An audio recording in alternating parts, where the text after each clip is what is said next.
78 taon, alam kong ayaw mong gawing simpleng pagdiriwang lang ng pagkaligtas ito. Gusto mong maging selebrasyon ito ng sigla ng Israel. Paano mo ipapasa ang mensaheng higit pa ito sa panalo sa digmaan o susunod na laban? Ito ay tungkol sa tagumpay ng bansa sa maraming taon. Tayo'y umuunlad para mabuhay. Hindi ito ay ka-78 anibersaryo ng Sionismo, kundi 3,500 taon na. This is the 3,500 year. Ng Sionismo. Iyan ang pagkakamali ng marami sa ating mga kritiko na parabang ang Sionismo ay isang bagong bagay. Nagsimula ang Sionismo nung nagsimula ang Hudaismo. We're celebrating every Yom HaTzedek. Ang kasaysayan ng mga Hudyo na nagsimula mula noong umakyat si Abraham sa lupain ng Israel hanggang sa kasalukuyan. Ang kadakilaan ni Theodor Herzl ay alam niya na panahon na upang alisin ang alikabok sa adikaing Sionista at kumbinsihin ang mundo na panahon na para sa isang estado. May mga tao ngayon na unti-unting lumalayo sa pagkaunawang iyon. Ngayong gabi, inaalala natin ang sentral na papel ng Estado ng Israel. Hindi lang para sa mga Hudyo, kundi pati sa sibilisadong mundo. Check ko lang saglit ang isang bagay. Sige. Sa relasyon ng Israel at US at kasama ang kalihim ng enerhiya, maraming kooperasyon sa iba't ibang antas. Ibig ko sabihin, nakatuon ang mga tao sa militar ngayon, pero sa totoo lang, nasa bawat antas ito. Ibig kong sabihin, paano mo mailalarawan ang kalagayan ng ugnayan ng US at Israel sa ngayon? Nandito ngayong gabi ang kalihim ng enerhiya mahalaga sa gabinete ni Pangulong Trump. Pero ang totoo, may kompetisyon kami ngayong gabi kay Pangulong Xi ng China dahil marami sa administrasyon ang gustong pumunta rito ngayong gabi. Pero kasama nila ang Pangulo sa Beijing. Kaya, walang kapantay ang pagtutulungan. Nagsimula pa sa mahigit 40 taong pagkakaibigan ni Punong Ministro Netanyahu at Pangulong Trump. Ang tiwala at paghangga nila sa isa't isa. Pero mas malalim pa roon. Ibig kong sabihin, tingnan mo, may dalawang magkasabay na usapin na nangyayari ngayon. Ang isang direksyon ay ang antisemitismo na hindi pa natin nakita mula pa noong dekada 30 ng 1900. May mga kilalang podcaster na araw-araw nagtataguyod ng matinding antisemitismo at may mga taong nagdurusa rito. Ngayon lang natin nakikita ang ganitong pagtutulungan ng Estados Unidos at Israel, magkatabing lumilipan, balikat sa balikat ang ating mga piloto.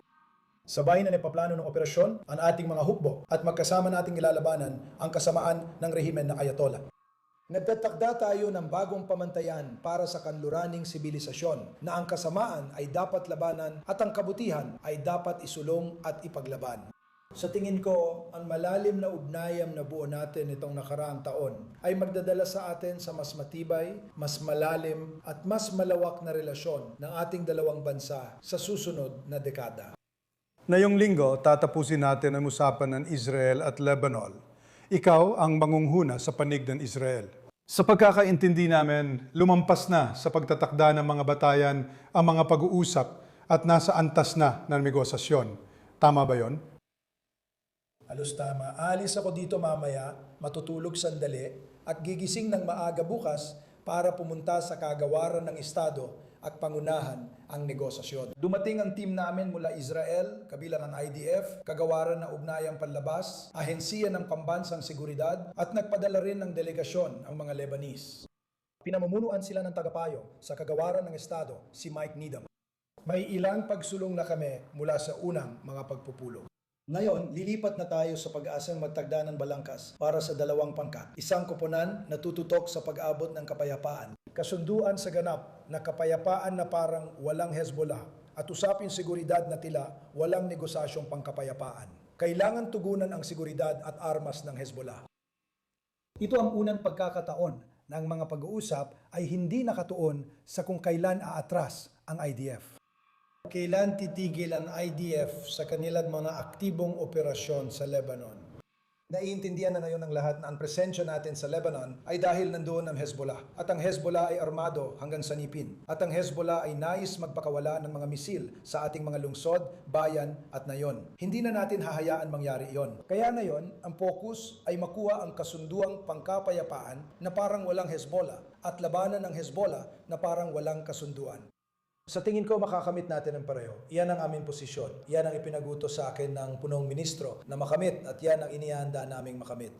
Nakaka-interest kasi sinabi ni Nikolai Mladenov kanina, alam mo, mukhang hindi handa ang Hamas na mag-disarma pero magpapatuloy pa rin ang proseso hanggat kaya nito. Kahit na naunawaan na maaring hindi mapilit ng koalisyong ito ang Hamas na mag-disarma. Parang ganito rin ang inilalahad mo na kahit hindi mapilit ng gobyerno ng Lebanon ang Hezbollah na mag-disarma, hindi mo hahayaang hadlangan nito ang proseso ng pagsulong. Mahalagang tandaan na hindi namin patitigilin ang proseso, pero hindi rin matutupad ang kapayapaang pinirmahan namin hanggat hindi nabubuwag ang Hezbollah.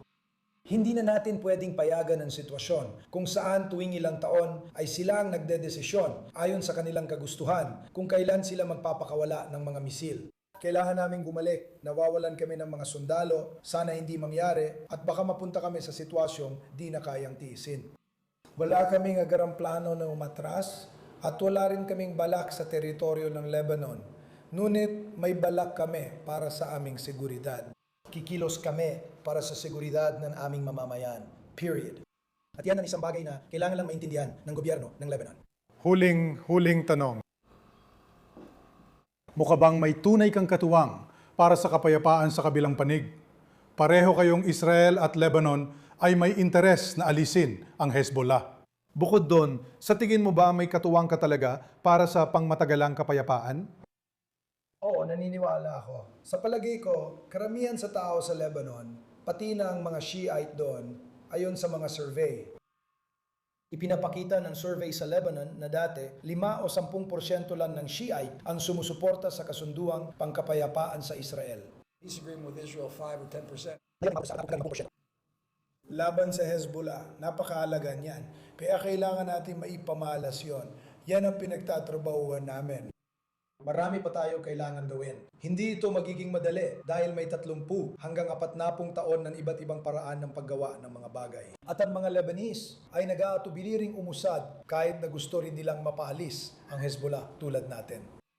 Pero may sarili silang internal na politika at hindi talaga ito pinaka-functional na estado. Kailangan nating maging matiyaga at matatag kasabay nito. Hindi tayo magpapakampante. Hindi tayo susuko sa anumang mahalaga sa seguridad natin. Dapat malinaw ito. Pero naniniwala ako na ang magkakaparehong interes na palayain ng bansa yon mula sa Hezbollah, ang sa huli ay magwawagi at mapapatunayan.